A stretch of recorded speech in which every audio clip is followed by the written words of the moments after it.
Tom Cruise కొత్త Hollywood cinema Mission Impossible 8 the final reckoning ఇండియాలో release అయి నిన్న బుధవారంతో 5 రోజులు కంప్లీట్ అయింది. ఈ 5 రోజుల నెట్ కలెక్షన్స్ చూస్తే ఇండియాలో ఇప్పటి వరకు 5 రోజుల్లో ఈ సినిమా 50 కోట్లు నెట్ కలెక్ట్ చేసింది. ఎక్సలెంట్ కలెక్షన్స్ ఇవి. ఈ రీసెంట్గా హాలీవుడ్ సినిమా ఏది కూడా 50 కోట్లు కలెక్ట్ చేసినట్టు నాకైతే గుర్తులేదు. ఇక ఈ సినిమా యాక్చువల్ కలెక్షన్స్ రేపటి నుంచి స్టార్ట్ అవుతాయి.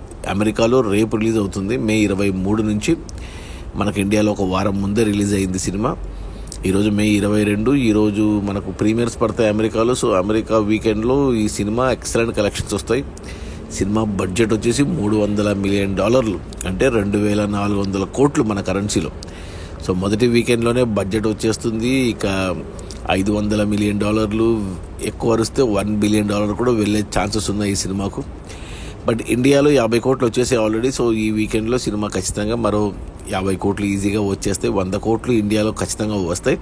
బట్ మేజర్ కలెక్షన్స్ రావాల్సిందే America, Canada, UK, USA, Australia, ఇలా మిగతా ప్రపంచ దేశాల నుంచి. మినిమం $500 మిలియన్ వస్తే సినిమా హిట్ అవుతుంది. 1000 మిలియన్ అంటే $1 బిలియన్ వచ్చేస్తే ఇంకా అద్భుతమే.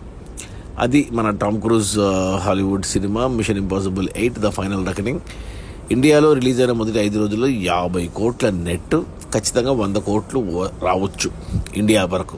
Okay, bye.